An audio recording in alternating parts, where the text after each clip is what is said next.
with a pair of touchdowns.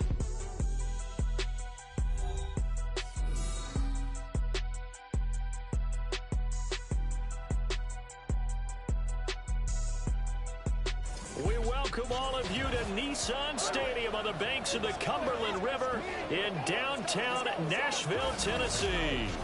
But tonight we kick off Week 6 with a great Thursday night matchup, as it'll be the Dragons of Houston taking on the Tennessee Titans.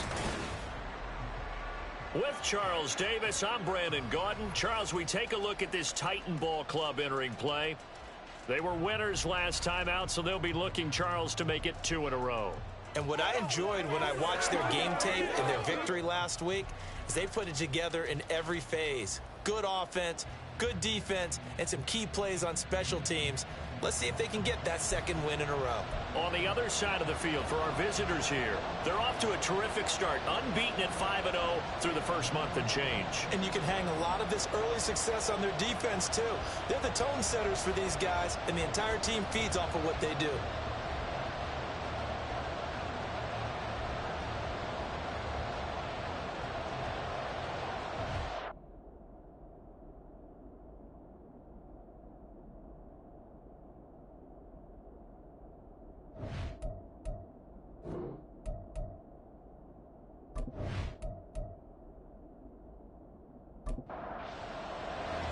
Set to go now in Week 6 of the NFL season, and we are underway on EA Sports. And he won't get this to the 20-yard line as he's down at the 19.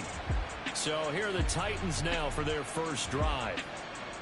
And a glance here at the vet. He's got a lot of years under his belt in the National Football League. And his stat line last week, that's not going to get him to the Pro Bowl. All right, no touchdowns, no interceptions, but they won. And so the bottom line for him is team won, managed the game effectively, led them to victory. He's doing all the right things. And he's going to be brought down here in the backfield. Multiple players combined for their team's first sack of the game. So a tough early challenge here, 2nd and long after the sack. Warren going to pass it. And his throw's going to be incomplete. And here, Charles, is a look at the inactive, some of the guys that are out today due to injury. Yeah, and this is where the preseason work comes into play for some of those backups. It's not just them getting some experience on the field, but preparing each week in practice as if they were going to play. And when you have guys like that on your team, you've got a chance for success when the injury bug hits. Now a shot taken on 3rd down, but it's going to wind up incomplete. Brandon, watching their tape from last week, I saw plenty of plays like we just saw there, forcing incompletions. It was key in their win last week. They're hoping the same thing happens this time out, too. They only punted twice in the win last week as he gets this one away. It's a 43-yard punt, a return of 5, and out will come the offense as they take over. So now we'll get a look at the other offensive unit as they come out for their first possession. And they'll be led out by their 7th-year quarterback. It's a pretty bland game he had last time out. Ended up throwing 1 interception. Didn't have a touchdown to offset it. But the team found a way to win. He found a way to lean on other parts of the offense that carried them through. And taking it across midfield and just shy of the 40. Give him 10 that time, escaping the danger, running with it, and picking up a first down.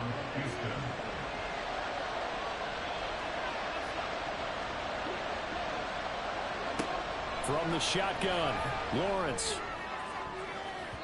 And it's knocked away and incomplete. So, Charles, you look at this offense, and really on paper, there's a great situation for them upcoming. They're unbeaten on the year, an open week coming up after this. So I guess my question, any worry that maybe this is coming at the wrong time? Oh, definitely I would be worried about this game, maybe more than any other on the schedule, because I know my guys are looking ahead to that open week. I've got to keep them focused on the task ahead, make sure they take care of business in this one. Otherwise, you're talking about a double trap. The trap of losing the game and then having the open week and having to stew about it. 3 yards, all they could muster there, and it'll bring up 4th down. Now on 4th down, out comes the field goal unit here. It'll be spotted on the right hash. A 52-yard attempt. And his kick is good. And that'll make it 3-0 here in the first. A lot of energy in this building tonight, but the opening drive produces 3. Maybe quiets them just a bit, at least momentarily. Just a little, right? That's all you're asking for, right? Things just getting started. You know they haven't taken the momentum totally here, but at the same time, they like what they've done here in the early going. And the decision to bring it out, not a good one, as he's tackled at the 15. The Titans coming back onto the field for their second drive. They come off a victory over the weekend, but now the quick turnaround here for this Thursday night game. How does that affect how teams like this approach these short turnarounds? Well, wins and losses always factor into, how you're getting ready for the next game. But equally as important when you have the short turnaround, what is your injury situation? Are you losing key guys? And if so, how well have the backups prepared for this? Because you don't have much time to get them ready. They have to be ready before this week in order to play well in this game. Here's Warren to throw. Oh, he tries to force it in, and it's intercepted.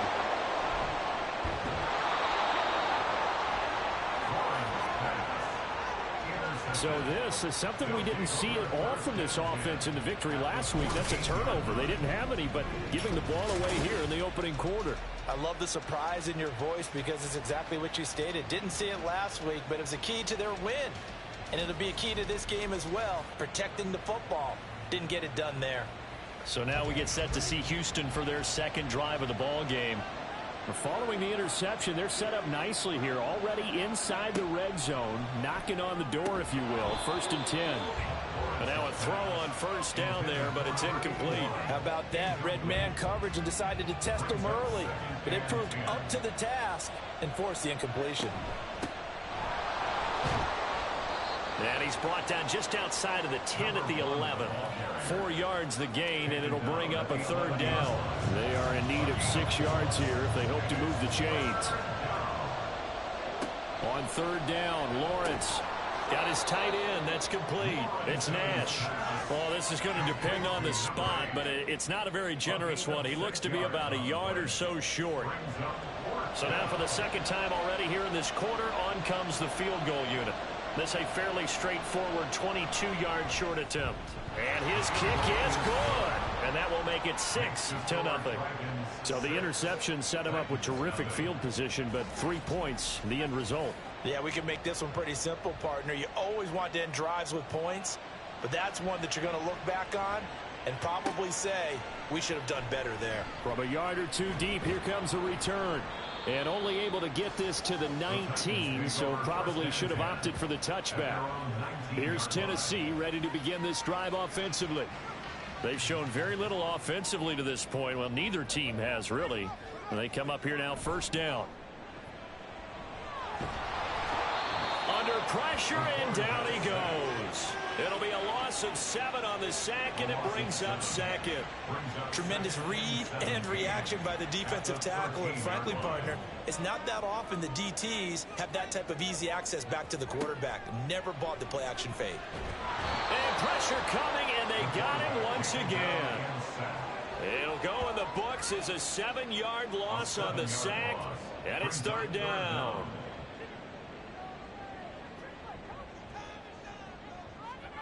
Now Warren. And they're going to sack him yet again. The pass rush has been relentless. This time, it yields a safety. An absolutely dominating series from that pass rush to record the safety. 3 sacks in a row shouldn't be possible against an NFL offensive line. But there they are, dropping him on 3 straight reps, the last of which came in the end zone for 2 points.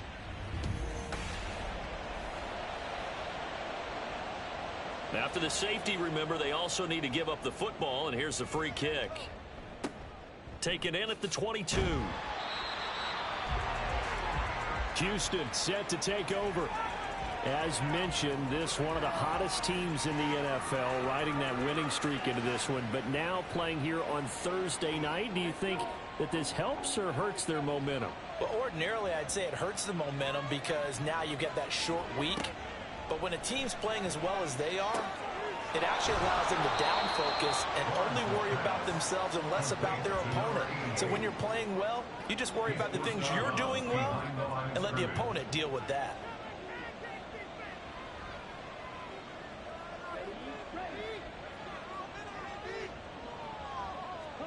On second down, here's Lawrence.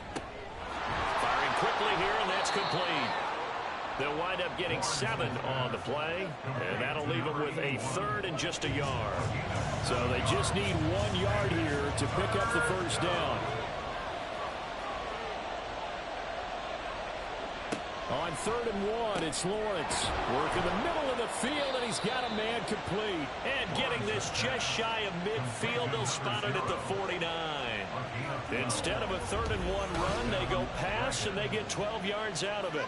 Gotta say, I was a little surprised to see him, Charles, come out in the shotgun on 3rd and less than a yard. Yeah, but the way the NFL is nowadays, we hardly ever see anyone really run for it on short yardage. So they're going to throw the football more times than not. That was a nice, easy rhythm throw right there, and they pick up the first down. And a strong run there as he'll take this all the way down to the 35. Another nice gain, 16 yards there and a first down again. This running game so important for them, and they know that. It helped lead them to a victory last week when he was over 100 yards. Let's face it, it's their identity, and that's what they want to play to. They want to be that team that runs the ball really well each and every week, and right now we're seeing a pretty good pattern of that happening. So the completion good for 7 there, and that'll make it second down. From the gun, it's Lawrence. Got his man complete over the middle. That's Nash. The numbers for him from a week ago. 7 catches for an even 100 yards. And that was a nice job there pulling that one in. Now, this is an offense that will certainly spread the ball around a bit, and this is a guy the defenses had better focus on. Play action. It's Lawrence. He's got it.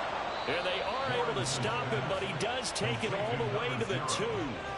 23 yards on the play. I don't care who you put on him. He's going to be a handful in one-on-one throws. Yeah, right now, you're right. They're in man-to-man. Maybe needs some safety help. I would say that'd be a good idea. Double team him somehow. I'm going to have to make someone else beat me rather than let him shred my defense. They'll try and run for it on 1st and goal. Nothing doing there. They're going to wind up holding him at the 2. No gain there, and it's going to set up 2nd and goal.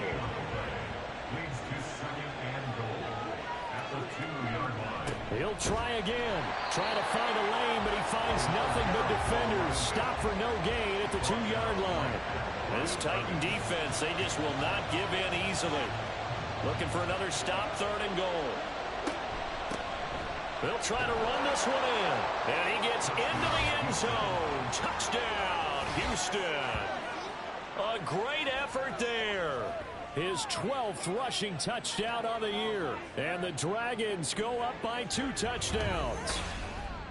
I wonder if he changed anything on his play sheet or they just executed better. Because they had 2 previous drives that ended in field goals. Before this one, they finally were able to put into the end zone. Well, whatever he did, speaking of the offensive coordinator, might be using that formula going forward. It worked there. Yeah, it worked very well. He and his field general in pretty good sync right now. They're starting to move the ball well. Point after, right down the middle. And the lead is up to 15 now. And he won't return this one. He'll go down to a knee, and they'll start at the 25. And the Titans getting set to go. They're still in search of an initial first down as they come up here 1st and 10.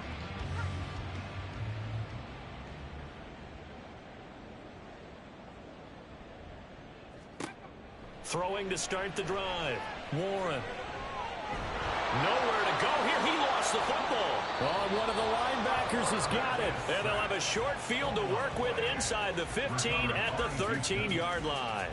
That feels like an accumulation of the pressure we've seen all game. I mean, he's been on the turf a whole lot because of sacks.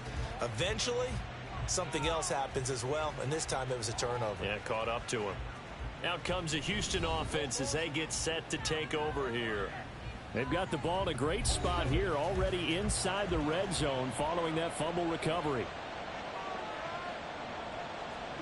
Following the fumble recovery, Lawrence over the middle, complete. That's long. Touchdown. A great play there with his 13th touchdown of the year and second of the game. And the Dragons are able to strike quickly to add on to their lead. Boy, still in the first quarter, and look out. I mean, they are on pace for over 80 points in this game. I don't know that they'll get there, CD, but this has been impressive to watch so far. That certainly would be history in the making, wouldn't it, partner? I'm glad we're here to actually watch and see if it actually happens, although, like you, I have my doubts, but they are firmly in control of this game. Extra point splits the uprights, and the lead opens up now to 22 points.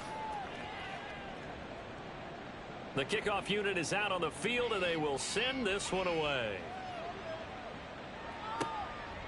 And here comes a return from just beyond the goal line. And the decision to come out of the end zone is going to cost him 5 yards as he's taken down right at the 20. Out come the Titans now. Well, CD, you kind of feel like they're in a bit of a danger zone right here because now you're down 3 scores. And I know we're in the first half, but the way this offense hasn't been able to generate anything, you feel like they probably need to get something going on this drive, right?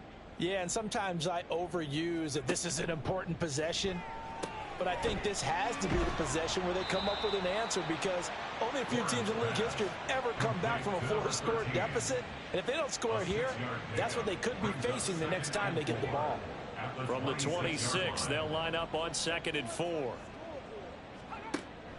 Back to throw. Warren can't get away, and he's taken down. He'll wind up losing a full 9 yards here on the sack. Now it's 3rd down. He's NFL sack leader coming into the game, and now that's 2 more that he's added to his total. He wants some separation from spot 1 and 2 in that sack category.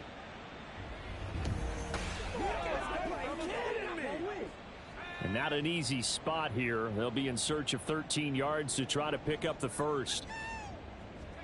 Now on 3rd and long, they'll look to throw. And that one too wide and incomplete. And this pass defense, they were sensational in the win last week, and they're looking good here so far in this first quarter. You know, we often talk about how offenses get locked in, and that runs over multiple games where they're really, in that zone. Defenses can be the exact same way, and I think we're seeing an example of it here. Pushing through the contact. It'll be a net of only 30 here. 40-yard punt, 10 on the return. And it will be 1st and 10 as they take over. And now out comes Houston. And they come into this one riding that nice long win streak. And remember, next weekend is an open week for them. So if they can get the win here, a lot of momentum into that time off. It certainly is. And if you're wondering if anybody's saying, boy, this is coming at a bad time, we want to keep playing, the answer can be yes, because when teams are on a hot streak, they want to keep going. But what the veterans are telling the young guys in the locker room, an open week is always good, guys. Take it, and let's go with it. On 1st down, Long. He'll be dropped at the 25 after a gain of 6. A quick burst there, and he nicely bit off a pretty decent gain. From the 25, here's 2nd and 4. Off the play fake, here's Lawrence. He finds his man, complete. It's Nash. So the completion gets him just a yard. And now that sets up 3rd and 2.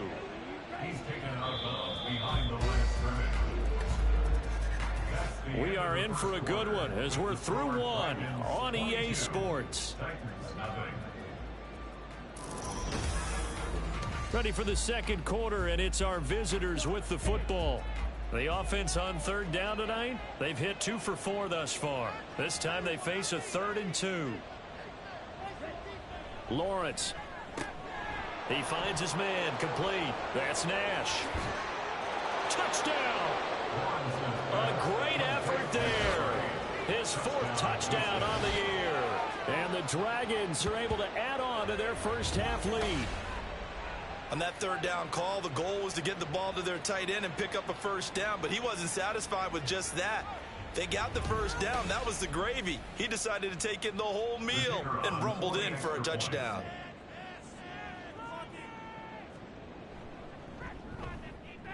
Extra point right down the middle. And the route is on here in this first half.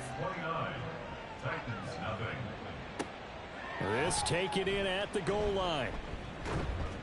And he returns this to the 22. Tennessee offense set to go again. They've shown precious little here offensively thus far as they try again with a first down now.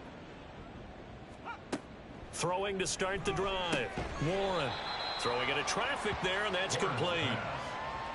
They kept the receiver in the short field, but that let his quarterback get the ball quickly to him before either guy in double coverage could react.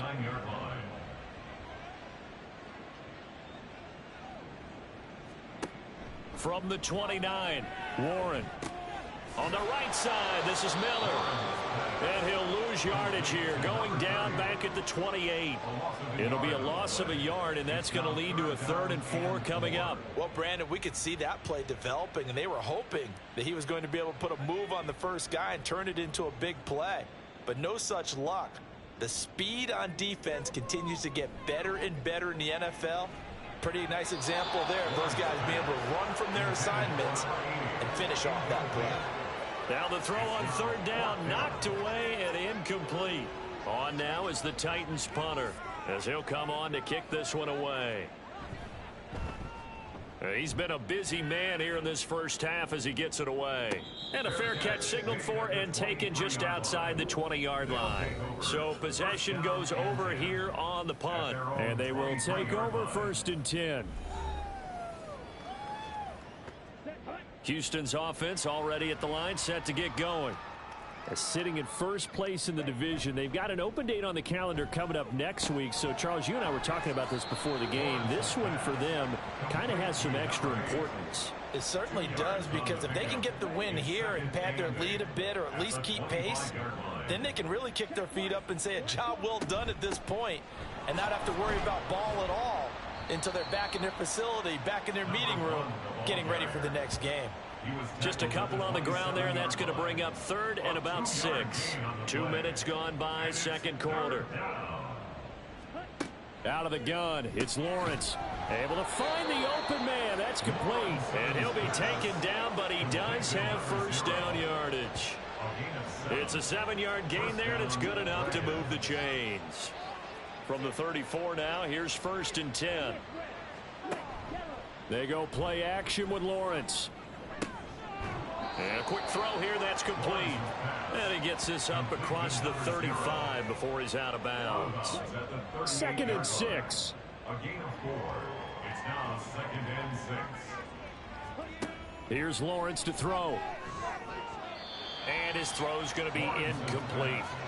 Well, he certainly thought he had a window to push that ball downfield, but as soon as he released the throw, the corner was there to slam that window shut. And 6 yards to go.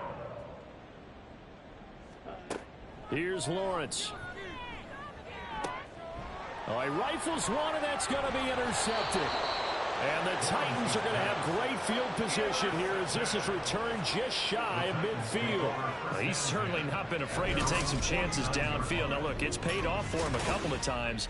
That time, not so fortunate. And that's where I want to start, what you said. It's paid off a couple of times. So his aggressiveness has been good for his offense for the most part. So he throws an interception there. No one likes that, but I would not rein him back in. The return on investment thus far has been pretty good. 2 touchdowns to 1 interception. Good starting field position for him as they come up 1st and 10, just shy of midfield at the 49. Throwing to start the drive. Warren. Looking left side, and he's got a man. That's Shelton. Give him a gain of 5 on the completion, and it'll be 2nd down. Brings up 2nd and 5 at the 47-yard line. Looking to throw. Warren. Quick hitter here. It's complete. And a 5-yard gain gets him to the 42. Here now, 3rd and a yard. Brings up 3rd and 1. They'll try to run for it with Miller. And he's going to have the first down at about the 38. They're able to convert with a gain of 4. 1st and 10 at the 38-yard line. On 1st and 10, Warren. He finds his man complete. It's Shelton. Takes this to the 32, maybe the 31, and then the defense rallying quickly after that broken tackle. That's good. The completion there for 7 yards, and that's going to bring up second down.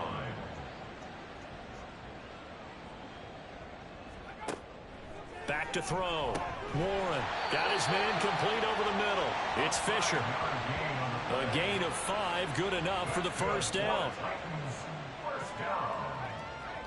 First and 10 at the 26-yard line. Off the play fake. Warren. Looking left sideline, it's complete. And he is out of bounds, but first he gets it inside the 10 to the 7. First and goal at the 7-yard line. They'll stick with the passing game as he looks to throw. To the end zone, but it's incomplete. It certainly looked like someone was very confident in his ability to fit that one in. I would say he was overconfident because there wasn't a whole lot of separation there. Had that one covered pretty well downfield and knocked it away. This is caught, and he's able to get it down to the 2-yard line. 5 yards that time on the completion, and now it's 3rd and goal. Third and goal. Back to throw again. Got a man, and it's taken in for a Titans touchdown. A 2-yard touchdown grab. And the Titans get a bit closer. I'm not sure that they have illusions right now of, okay, we're going to score 8 times in a row and we're going to be terrific. But to get one, that was huge for them. That has to feel much better right now. And you do have, we're still in the first half. You do have the entire second half. There's something about that goose egg that just looked bad on that board, but now they've broken it. Yeah, broken through. Can they maintain the pace? We'll see as we go along. Point after, right down the middle. And that'll cut the lead down now to 22.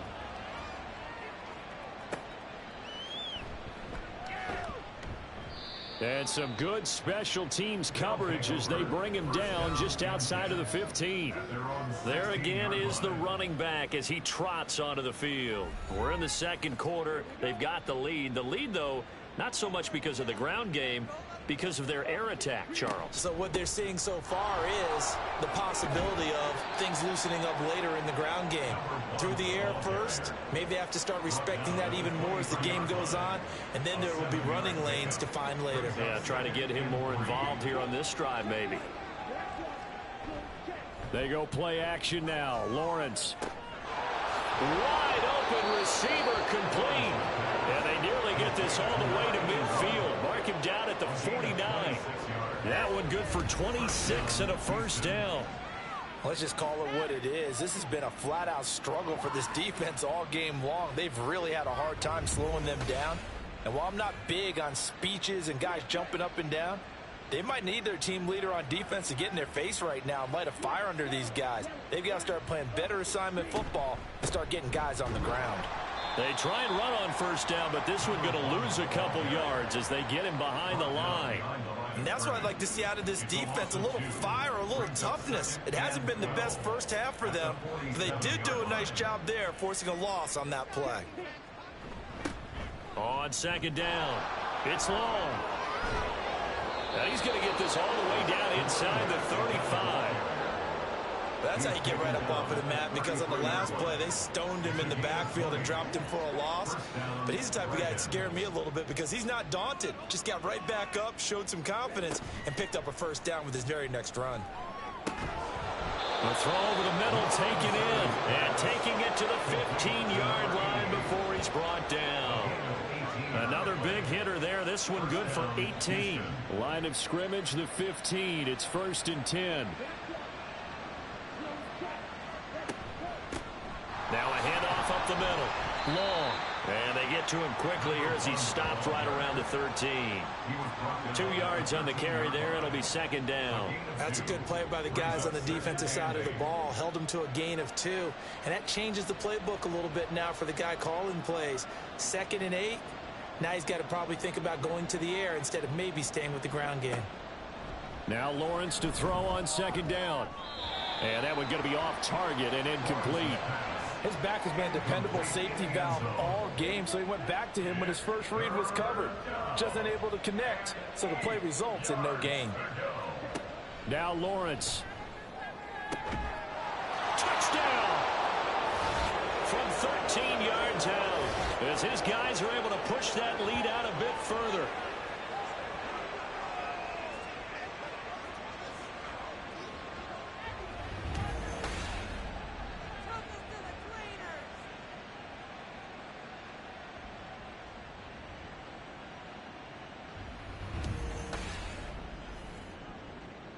Point after here coming up.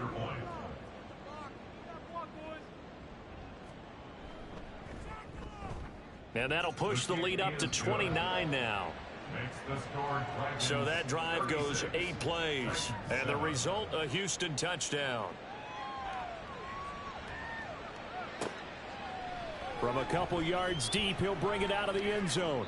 And they'll start this drive just across the 30. Pretty nice work on the return. And here comes Tennessee as they get set to take the field. Right now, Charles, it just feels like they're trying to keep pace. They did score the touchdown last time out, but they still trail by double digits here. We'll see if this offense is once again up to the task. Yeah, and I think that after the last drive, they've gotten pretty revved up, don't you think? Everything they were doing was working pretty well. They go back out there with the same mindset, play at the same tempo, and the same pace. Still a lot of time left to make something happen in this one. Firing quickly here, and that's complete. He'll get it to the 40. Broke a tackle there to get some extra yardage. Now you've got to hustle your guys to the line and get them set. From the 40 now on second down. Warren. And he's going to be sacked. They sack him back right at the midfield stripe. The Titans going to use the first of their timeouts as they'll stop it with just over a minute to go before halftime. A tough spot here. 3rd and 15.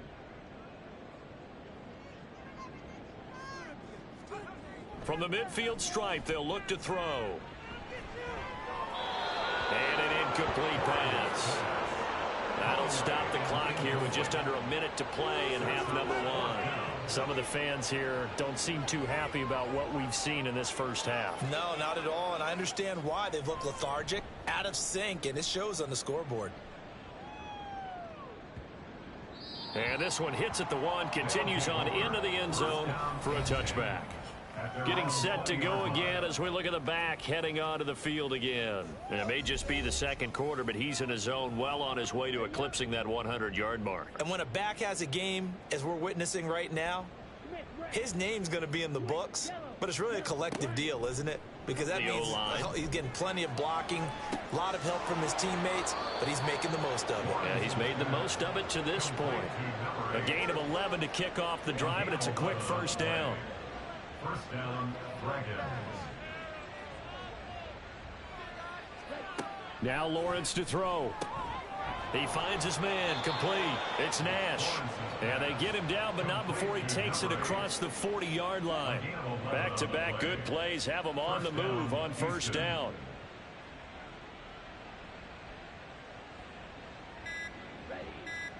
Final play of the half. It's Lawrence. Oh, he tries to force it in, and it's intercepted. Now inside the 25. And he will take this one home. It's a touchdown. So maybe some signs of life. This has been a defense. They've been all over the map here in this first half, but they're coming through with a big play. And sometimes that one play is what you need. And it sounds overly simple, but this is a team that was close to being down and out before halftime. So to come back and return their interception for a touchdown, that's big. Yeah, maybe it can serve, Charles, like you were alluding to, as a little bit of a wake-up call for them. We'll see. The try here for the extra point.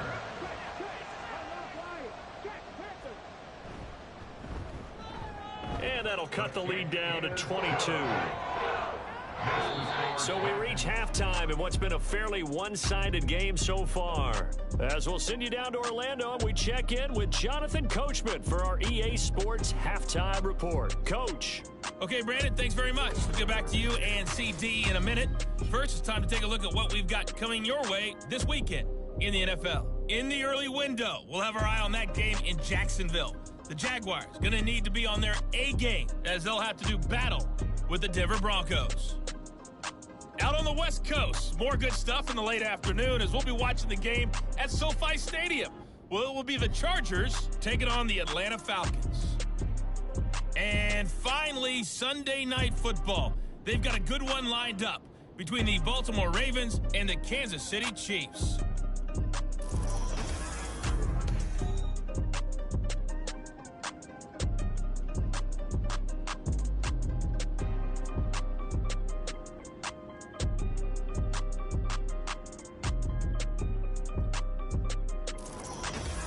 All right, Coach, thank you, and we welcome everyone back for quarter number 3. Both teams appear ready for the fight ahead, and we resume action here in quarter number 3. This fielded right at the goal line. And he had no room to run as he's tackled down inside the 20. And this offense ready to go to begin this third quarter. They show run with 3 tight ends here on first down. They'll start this drive out on the ground. And he'll find some space up to about the 25. 64 yards rushing for him now in the ball game. Well, no matter how they phrase it, staying on schedule, staying ahead of the sticks, whatever you want to call it, 7 yards on first down, that fits the bill. On second down, Lawrence. And a quick throw here, that's complete. He continues to deliver a first down here. He had 4 catches in the first half, and this one number 5. First down, Dragons. Looking to throw, Lawrence. Throwing middle, and it's complete. And brought down, but not before reaching the 45-yard line. First down, Houston.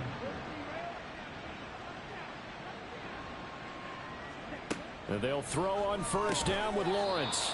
Quick hitter here, it's complete.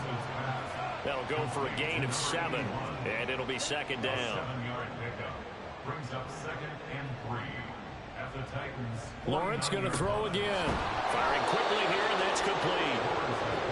They call his number again. It's his 6th catch and a first down. 7. First down, Dragons. Up the middle they go. It's long, and they'll get him down after a pickup of 8, second and 2. That's a really nice job by them picking up the run blitz and detecting it and blocking it and turning it into a nice run. And a lot of times you think if you blitz a running play, you're going to smother it. But a lot of the blitzers, they come in a little bit high. They don't have great leverage, and they're easily blocked and turned to the side.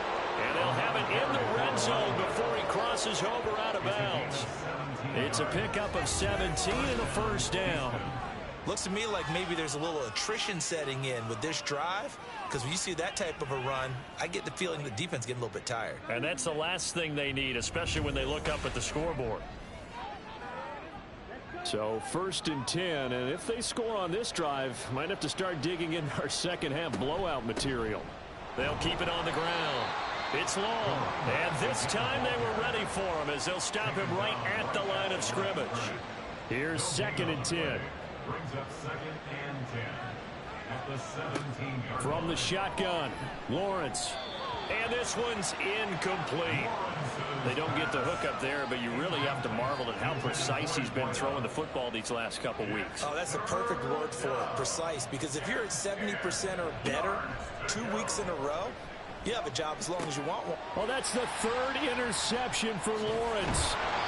And the Titans are going to have it here at their own 9-yard line.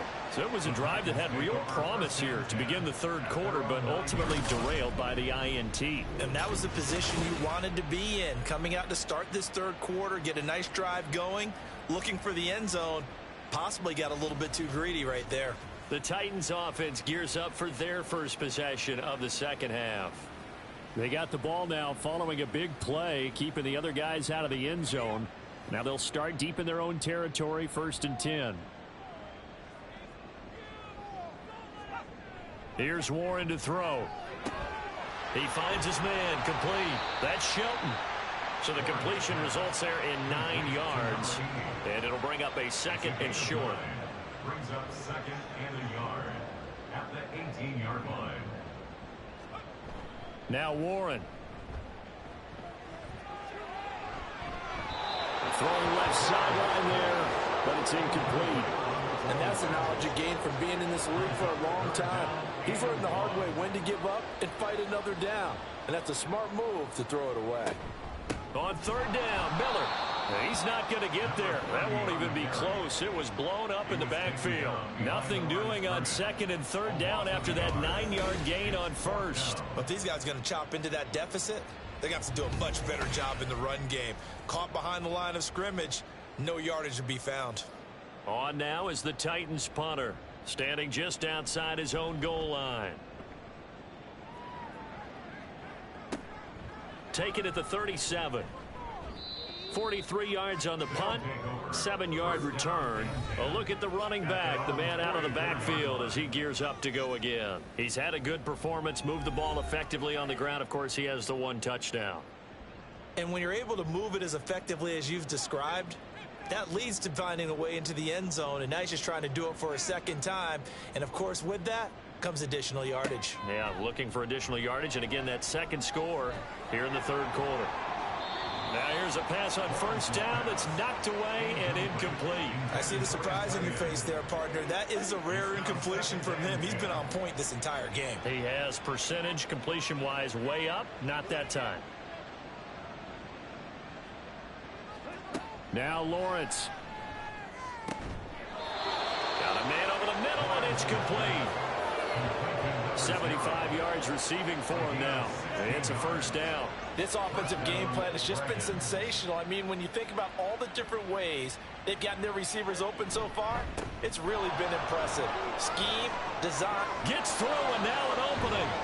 And he gets this one inside the 15, just a yard or two shy of the 10.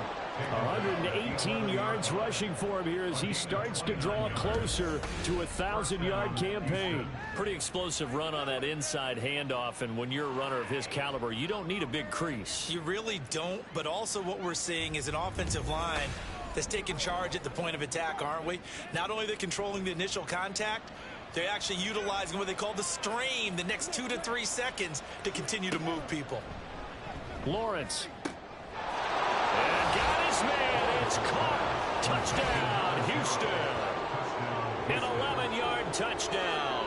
And the Dragons are able to widen their advantage. So another touchdown there, and even though we're still just here in the third quarter, kind of hard now to see them giving up this lead. And this is just an offense that's imposing its will right now. You name it, they're able to do it. If you're the play caller, whatever you want to select is there. You want to run it, you want to throw it. Pick a play, any play. They're rocking and rolling right now. Extra point splits the uprights, and that'll push the lead up to 29 now. Out is the kickoff unit as they run up and send this one away.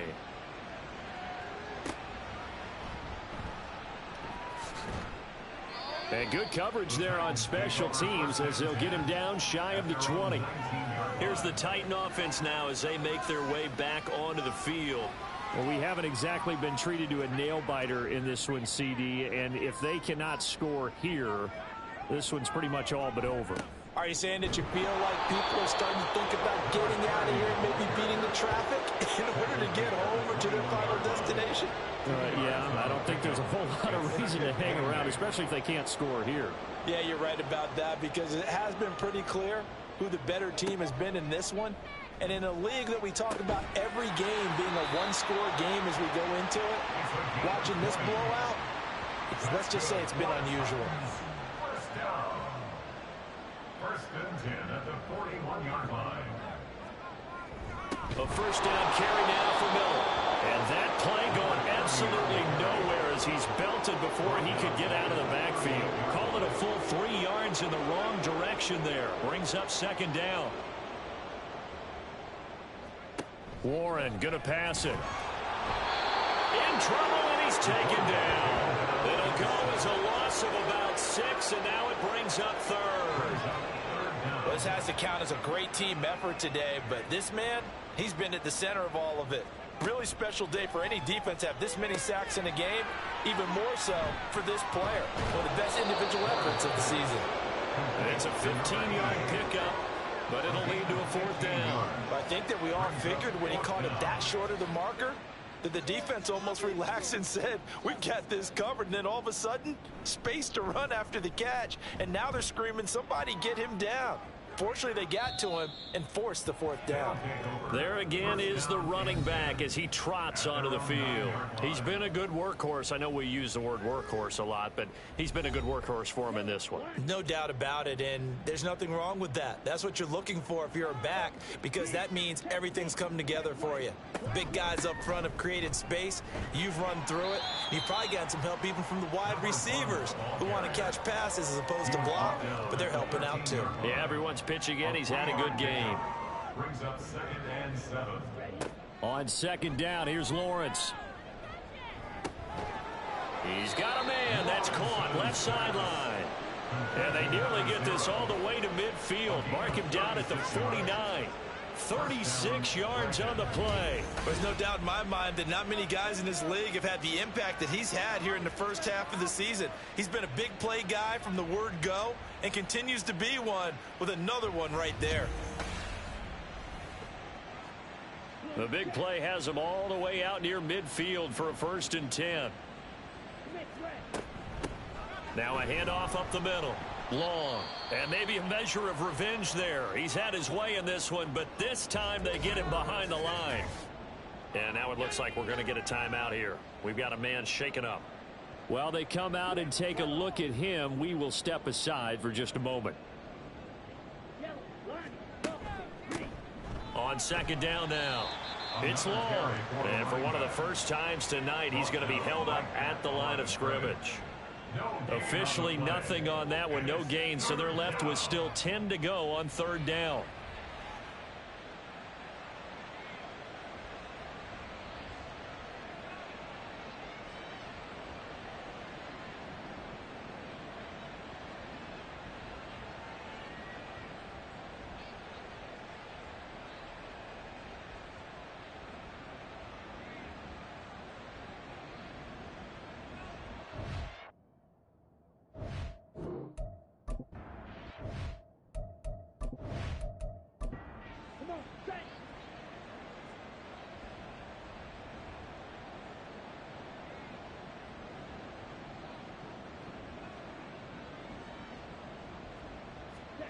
Lawrence will throw. And that's going to be incomplete. The coverage too good there. The contact popped the ball free, and it's 4th down. So they bring out their punter. And the way this offense has moved the ball, he hasn't been needed till here in the 3rd. And he gets it away, a directional kick going toward the sideline. And it's out of bounds. Now we'll see what the side judge says. He says out at the 8-yard line. The Titans set and ready to go on offense. See if they can put this drive in the end zone, Charles, because it's been a little bit of a rough go at times. They've had to punt the football a ton in this ball game because of stalled out drives. So are you saying that you're kind of tired of seeing the punter run out there and do his thing during this game? Is that what you're trying to say? Well, I mean, I'm okay with it. I have a feeling that this offense, they don't want to see the punter again. And frankly, the punter doesn't want to run out there anymore himself. He would love to see his offense put together a drive and give his leg a rest. Into double coverage, and it's intercepted. So they will set up shop. Excellent field position in the red zone at the 19-yard line. And they'll take possession already in the red zone and in a great spot to add points to the scoreboard. And Brandon, how many times have we seen a defense with a lot of field behind them get even more aggressive, right? They feel like they've got them not pinned down, but in a favorable spot for them. And they took advantage of it there, got a nice interception, and set up their offense in great shape. So here's a 1st and 10 now, down inside the 20. Up the middle they go. Long. And he'll get this down only to the 18. Just a yard on the pickup there, and it'll bring up a 2nd and 9. A gain of a yard. Brings up 2nd and 9.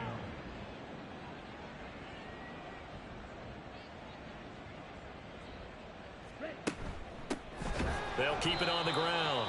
It's Long, and he is met in his tracks behind the line of scrimmage. They wind up losing a couple there, so they go behind the original line of scrimmage, and now 3rd and 11 coming up.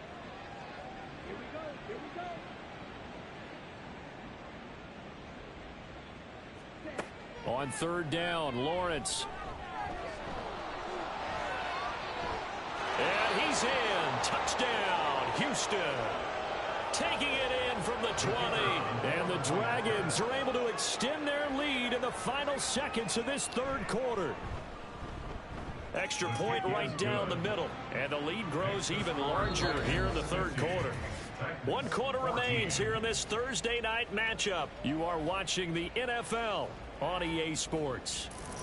Back now in Nashville, where the fourth quarter will begin with a kickoff following the score on the final play of the third quarter. Taken at the goal line. And he'll be stopped right around where he would have been had he gone down to a knee, maybe a yard shy of there at the 24. The Titans offense now, they get ready to do battle again here. Where we stand right now in the fourth quarter, this one pretty much out of reach. And, Charles, I know they're going to be disappointed about several things with this ball game, but the self-inflicted wounds, they've had several turnovers. You would have to think that's going to be something they're going to discuss heavily in the film session in the coming days. You're absolutely right about that, partner, because they're going to have to sit in that film room and watch every error that they made and figure out how to not do it in the future. And mentally, I think a lot of the guys are already starting to think about, okay, how do we put this behind us and get better for the next time out? This, they'll use as motivation for the rest of the time that they play to hopefully never be in this type of situation again. The offense on third down tonight, just a 20% success rate at 2 of 10. This is 3rd and 14. Looking to throw. Warren. And he can't escape, and down he goes. Looks like a 9-yard loss, and it also brings up 4. But one thing I do know, these guys on defense, they don't want this game to end. They're winning by multiple touchdowns. They've shut down the opposing quarterback in a big way, and they're still picking up sacks as we approach the end of this one.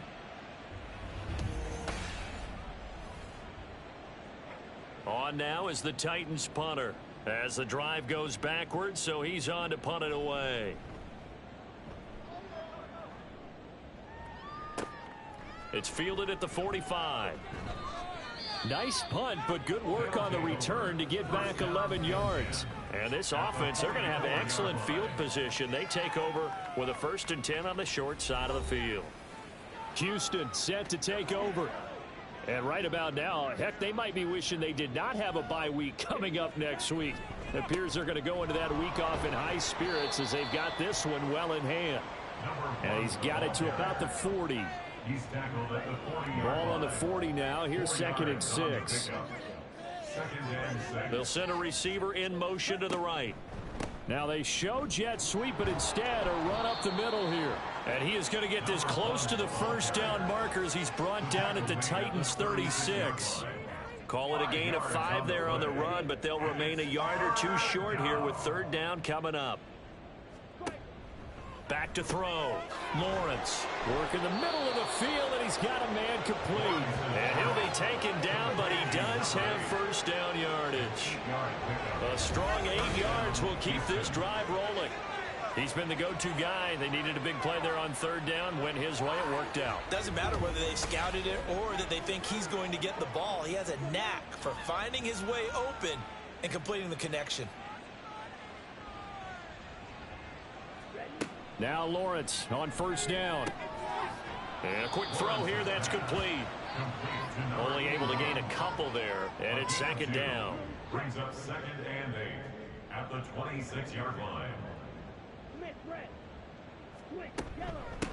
Now a handoff up the middle. Long. And for one of the first times tonight, he's going to be held up at the line of scrimmage. They'll see about converting this 3rd and 8. Brings up 3rd down. They'll keep it on the ground. Long. And he'll be well short of a 1st down as he's stopped again right at the line of scrimmage. No gain there on the play, and that's going to leave him with a 4th down. He's having a big game running the football, but that one will hurt the yards per carry a little bit. Yeah, but the average he's got so far, that's the type of average he wants to take with him to contract negotiations, doesn't he? And his kick is indeed good, and that will extend their lead even further. Well, ultimately not really sure that they're going to need those 3 points, but they'll take the 3 and they pad that lead. Yeah, this one's already wrapped up, but you and I both know if you're an offensive coordinator, you never let up on the gas unless the head coach tells you to do so. And maybe you've actually clicked him off in your headset so you can keep calling plays and trying to add to this lead. And ultimately cannot get this out to the 25-yard line as he's dropped at the 23.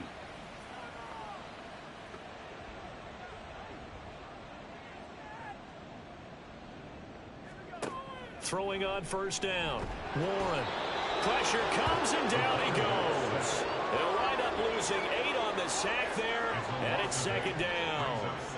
Guys with his talent in the pocket aren't supposed to be getting hit like this, and you know an intense conversation with the offensive line is going to occur after this one. Might not be from him, but the offensive line coach will have plenty to say about this game. Here's a pass swung out left to his running back. And he's going to lose yardage here back to the 14-yard line. They lose 2 on that last play, so things get even tougher. 3rd and long coming up. Looking to throw. Warren. Throw out wide is incomplete. I'll tell you what, partner, after he ices down, he's going to be a nice long soak in a hot tub after this one. He's been under duress the entire game. Yeah, once again, hit as he throws. Fortunate that one wound up incomplete. He'll send this up into the Nashville skyline, and it's a good one. Now, fair catch is called for and taken at the, we'll call it the 37-yard line. So a change of possession here on the punt. Now comes a Houston offense as they get set to take over here.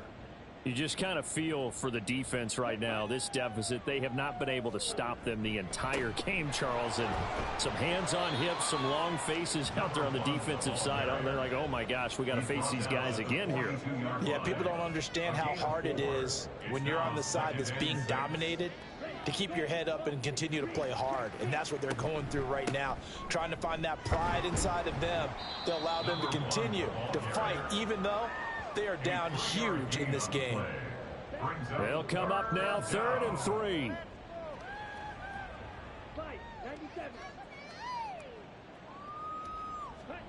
Lawrence. Pass taken in by his big tight end. And he'll be taken down, but he does have first down yardage. It goes as a gain of 9, and it moves the chains. That's not the first time they've looked his way when they've needed a big play. He's been the go-to guy all game long. And they get the hook up again on 3rd down to keep this drive alive.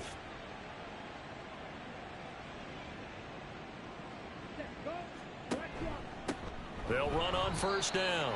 It's long, and for one of the first times all night, he is going to go nowhere as they bury him behind the line. 2 yards the loss, 2nd and 12. Finally, defensively, they have a little clip to show positive for actually stopping him running the football. It's been a really long night for them, hasn't it? So they got a little bit of a win there, but let's face it, the vision that he's had running the football has carried his feet to the open spaces and the big yardage all night long.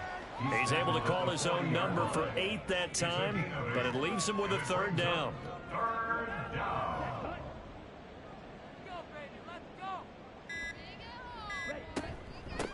Up the middle they go. It's long, and he won't get close. Only a yard, 4th and 3. So where'd all that running room that he had in the first half go? Because it looks like it's drying up a little bit here. Someone made some adjustments, it appears, at least on this drive. Just 2 minutes remaining here in the 4th quarter of what has been a one-sided affair.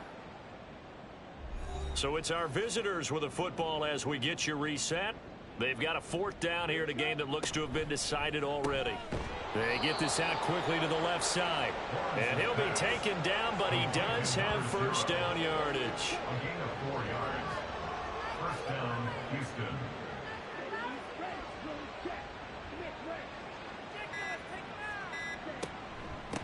Now a handoff up the middle. It's long.